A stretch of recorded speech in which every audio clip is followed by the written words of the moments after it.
Non, mais c'est aberrant, hein,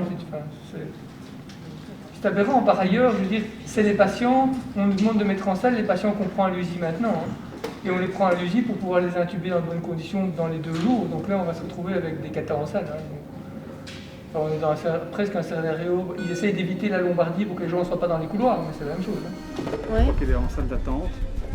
Et elle veut une place, elle a besoin d'une place Covid, mais il n'y a plus de place. Donc on est dans une période un peu critique, puisque donc tous nos box Covid longs sont pleins.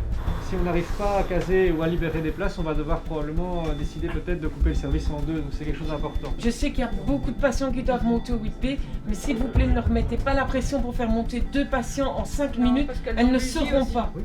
À l'USI, 8 patients. Il nous reste 2 places, Covid. Pas de place non Covid.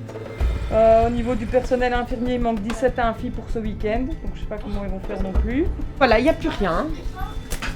Il n'y a plus. Vous dites il n'y a plus quoi? Il n'y a plus de place Covid pour aujourd'hui. Donc il y en aura 3 Covid longs qui vont déjà rester ici et il est 15h. On est à 12 lits pour l'instant. On a 12 lits. Déjà monter à 15 lits, mais si même de 12, si on passe à 15, elles seront toutes les 3 prises.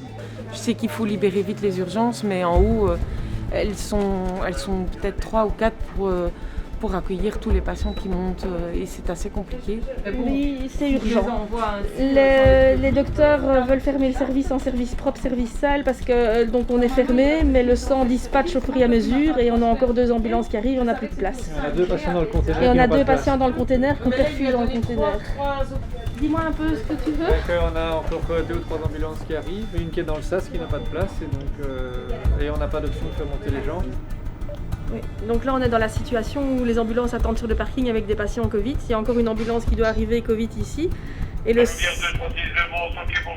le sang voilà, essaye de réorienter un petit peu et envoyer cette patiente sur Jolimont pour essayer de dispatcher un petit peu parce que là on est en difficulté. Écoute ce qu'elle vient téléphone parce que son beau-père est en train de mourir aux soins intensifs à et ils sont en train de faire un choix entre lui et un autre patient. Et elle téléphone pour elle organiser un transfert dans un autre soins intensifs pour essayer de le sauver. 010. Ouais.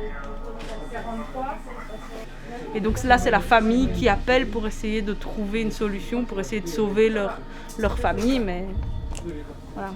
C'est des situations que vous n'avez pas l'habitude de vivre, ça? Non, c'est franchement pas fréquent. Alors malheureusement, nous, on ne sait pas prendre ces décisions-là. Nous, on est saturés ici, donc on ne sait de toute façon pas prendre ce monsieur. Et les décisions comme ça doivent se faire de médecin à médecin. Donc c'est de médecin de soins intensifs à médecin de soins intensifs. Mais si j'ai bien compris, là, les médecins des soins intensifs, où est ce monsieur, ont décidé d'arrêter les soins, quoi.